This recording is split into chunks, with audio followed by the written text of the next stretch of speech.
Apa saja kelebihan yang akan kalian dapatkan jika nantinya kalian ingin mendaftar CPNS, Formasi Penjaga Tahanan, ataupun Polsuspas? Tonton video sampai selesai. Assalamualaikum warahmatullahi wabarakatuh. Bertemu lagi dengan aku Miri Umri, dan tentu masih di channel kesayangan kita, channel membahas seputar informasi CPNS, P3K dan juga sekolah kedinasan, yakni channel Mr. Miri. Jadi silakan jangan lupa subscribe. Jika kalian suka, bantu share seluruh video, ataupun bisa kalian tonton seluruh video yang kalian butuhkan, agar informasi CPNS, P3K dan juga sekolah kedinasan kalian tidak ketinggalan infonya. Di video kali ini kita akan bahas salah satu hal yang menarik dari request teman-teman. Kenapa sih harus mendaftar Formasi Penjaga Tahanan ataupun Polsuspas ini? Apa keuntungan yang kami dapatkan? Atau mungkin nanti kenapa kami harus mendaftar formasi ini? Kenapa kami tidak memilih formasi lain? Dan itu akan kita bahas satu persatu alasan-alasannya. Alasan pertama adalah Formasi Penjaga Tahanan Pemeriksa Keimigrasian Instansi Kementerian Hukum dan Hak Asasi Manusia ini formasi yang menggunakan kualifikasi ijazah SLTA sederajat, yakni ijazah SMA, SMK, Madrasah Aliyah, dan paket C, yang membuka lowongan terbesar atau persentase lulusnya itu cukup besar. Nah, ini merupakan fakta ya, karena kita ketahui mulai 2017 ya, mungkin kalau tahun-tahun sebelumnya itu persentasenya juga sangat banyak, tetapi mulai booming ini 2017, 18, 19, dan 2021 untuk formasi CPNS Penjaga Tahanan Pemeriksa Keimigrasian Instansi Kemenkumham ini selalu membuka lowongan penerimaannya itu dengan pelamar atau persentase pelamar yang sangat-sangat tinggi. Nah, tentu kalau pelamarnya sangat tinggi, otomatis saingannya juga besar, tetapi peluang lolosnya juga besar. Kenapa saya bilang peluang lolos juga besar? Formasi Penjaga Tahanan ini untuk syaratnya itu tidak sejelimet atau mungkin sesulit dengan persyaratan dari formasi atau instansi yang lain yang membuka yang setara ijazah SLTA. Contohnya kalau misalnya penjaga tahanan, untuk formasi kejaksaan pengawal tahanan itu harus membutuhkan sertifikat bela diri, kemudian ada SIM A, SIM C, kemudian sertifikat komputer, itu kan wajib. Tetapi kalau formasi penjaga tahanan ini syaratnya itu gampang, hanya ada syarat tinggi badan saja, kemudian ada syarat lain yang lebih spesifik, mungkin tidak harus menggunakan tato dan tindik. Tetapi untuk syarat seperti tambahan wajib ada sertifikat bela diri, kemudian ada SIM A, SIM C, itu tidak diwajibkan. Nah, tentu ini yang membuat pelamar CPNS Formasi Penjaga Tahanan dan Pemeriksa Keimigrasian ini sangat-sangat besar, dan juga peluang lolosnya juga sangat besar. Karena mengapa? Setiap formasi atau penerimaan ini ya seluruh Indonesia, kemudian juga untuk kuotanya juga itu diterima biasanya banyak. Nah, jadi sayang sekali kalau kalian tidak mengikuti atau melamar Formasi Penjaga Tahanan dan Pemeriksa Keimigrasian ini.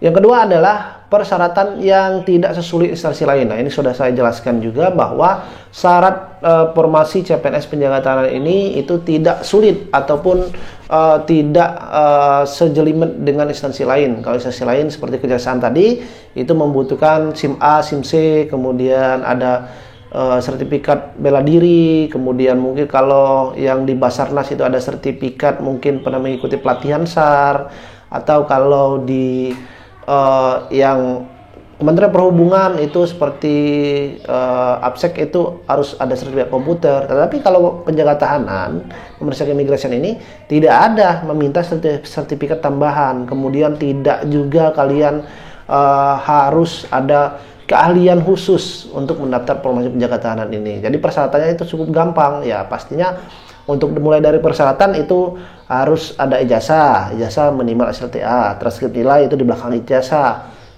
pas foto, KTP, ijazah, dan juga akte. Kemudian ada surat berbadan sehat, kemudian ada diminta nanti surat lamaran, penyetaraan. Kemudian untuk tahapan tesnya yang lain adalah tinggi badan. Kalau yang lama ya, kita acuan yang lama, untuk laki-laki itu 165 cm, untuk perempuan itu adalah 160 cm. Kemudian tidak boleh bertato dan juga bertindik. Nah, jadi cuman hanya sebatas itu untuk persyaratannya. Sedangkan yang lainnya itu tidak ada kebutuhan ataupun persyaratan tambahan. Alasan yang ketiga, kenapa kalian wajib mendaftar formasi penjaga tahanan ini, untuk penempatannya kembali ke wilayah domisili tempat kalian mendaftar. Jadi wilayah domisili ya, bukan KTP ataupun alamat KTP kalian. Jadi wilayah domisili itu di mana kalian mendaftar. Contohnya seperti ini.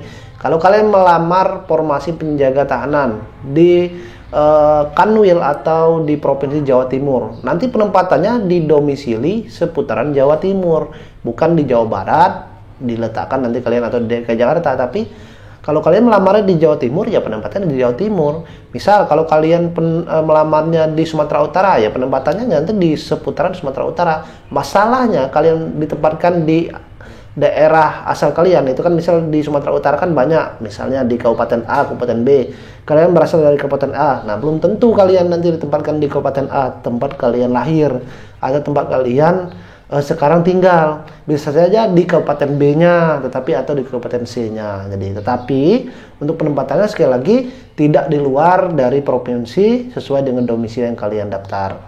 Selanjutnya adalah gaji yang besar. Nah, ini merupakan salah satu alasan juga dari teman-teman yang mereka ingin mendaftar formasi penjaga tahanan. Selain dari persyaratan yang tidak sulit, kemudian penempatan domisilinya itu kembali ke wilayah domisili tempat mendaftar.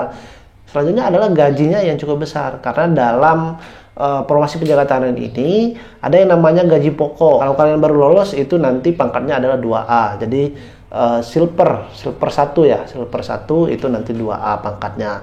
Itu gajinya sekitar 2 jutaan lebih kalau kalian sudah menikah. Nah, jadi untuk pendaftar formasi penjaga tahanan ini boleh kalian sudah menikah, boleh. Jadi batasnya usianya ada 28 tahun maksimal dan minimal itu 18 tahun. Nah, jadi sudah menikah itu boleh. Apalagi kalau sudah menikah nanti ada tunjangan anak dan istri. Jadi sekitar 28-an lah kalau gaji.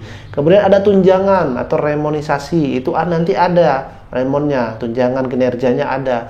Itu sekitar 3 jutaan. Kemudian nanti ada gaji juga. Gaji itu kalian bisa mendapatkan sekitar 8 sampai 900. Nah, jadi banyak ada tunjangan-tunjangan lainnya juga yang nanti akan kalian dapatkan. Nah, ini menjadi salah satu alasan kalau kalian mendaftar formasi penjaga tahanan ini. Kurang lebih kalau kita totalkan ya sekitar kurang lebih 6 sampai 7 juta. Ya lumayan lah ya, kalian baru mendaftar, lolos, apalagi baru tamat SMA, ikut tes, lolos, udah dapat gaji sekitar 6 sampai 7 jutaan. Siapa yang nggak mau? Ya nggak? Selanjutnya adalah bisa untuk penyetaraan ijazah. Nah, ini juga banyak ditanya-tanyakan. Kira-kira dari teman-teman pasti yang melamar formasi penjaga tahanan ini ada yang sudah lulus S1, ada yang sudah lulus S2, ada yang sudah lulus D3. Tetapi karena kewajiban persyaratan untuk mendaftar CPNS penjaga tahanan ini menggunakan kualifikasi ijazah SLTA sederajat, ijazah SMA, SMK, madrasah aliyah dan paket C. Nah, tentu mereka bingung kira-kira ijazah S1 atau D3, S2 mereka itu bisa digunakan tidak kalau misalnya nanti mereka itu mendaftar formasi penjaga tahanan. Kira-kira bisa atau enggak nanti digunakan? Jawabannya bisa, karena nanti ada yang istilahnya penyetaraan jasa atau kenaikan pangkat dengan jalur penyetaraan atau penyesuaian ijazah ini. Syaratnya apa? Kalau syaratnya biasanya itu ada persyaratan minimal pangkat yang harus mewajibkan kalian bisa mendaftar. Kalau sekarang, kalau tahun kemarin itu 2A, 2B 2 tahun. 2B itu artinya kalau kalian baru lulus itu 2A, kemudian naik pangkat 4 tahun sekali, pangkat reguler menjadi 2B, kemudian 2 tahun. Hanya butuh 6 tahun untuk kalian nanti berdinas, mulai dari tahun pertama kalian lolos, kemudian kalian 6 tahun bekerja, kalian penyetaraan, langsung nanti pangkatnya naik ke 3A. 3A gajinya lebih besar lagi tentunya. Jadi bisa kalian gunakan nanti untuk penyetaraan ijazah. Nih, enaknya untuk melamar formasi penjaga tahanan ini. Pemeriksa keimigrasian juga sama ya. Pemeriksa keimigrasian, formasi penjaga tahanan itu sama.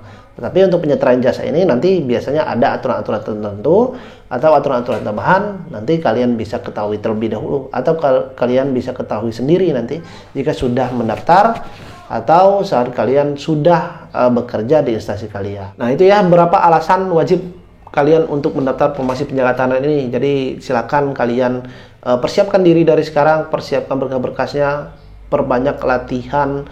Tentunya yang pertama itu latihan SKD-CAT. Nah, ini sangat penting karena SKD-CAT ini tahapan yang paling banyak menggugurkan peserta dan tahapan yang paling sulit itu berasa ke versi teman-teman. Dan juga mungkin sudah aku rasakan dan memang benar, kalau fisik kita ya rutinitas sehari-hari aja lah ya, kita lari, kemudian push up di rumah sebelum tidur, kemudian setelah bangun tidur kita latihan stretching lah kecil-kecilan. Jadi membiasakan otot kita untuk berlatih mengembangkan diri kita. Tetapi kalau SKDCAT ini memang harus kita rutin belajarnya, karena disinilah tahapan tes yang paling banyak menggugurkan peserta.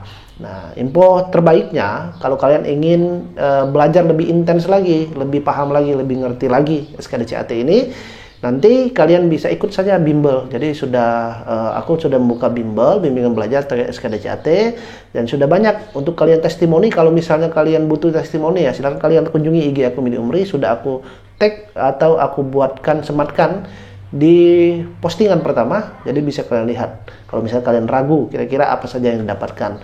Nah, kalau untuk keunggulannya ya kita nanti akan belajar tips trik mengerjakan soal SKDCAT, kemudian nanti ada kelas sharingnya juga. Kelas sharing ini kelas tanya jawab, persiapan, kemudian kelas tips triknya, kemudian nanti ada pembahasan soal-soal harian. Jadi setiap hari kalian nanti akan dapat soal SKDCAT, kalian jawab, nanti akan kita bagi tips triknya. Kita akan bahas di grup khusus. Kalau kalian ingin mendaftar, silahkan klik link di deskripsi video ini atau bisa langsung kunjungi DM ke IG aku Midi Umri. Pastinya aku tunggu segera agar kuota tidak kehabisan, karena kita ada kuota. Jadi tentunya kalau kuotanya tidak sudah full, ya kalian bukan rezeki kalian bisa bergabung di bimbel yang saya laksanakan. Jadi sudah buka beberapa kelas. Oke, terima kasih untuk kalian yang sudah menonton.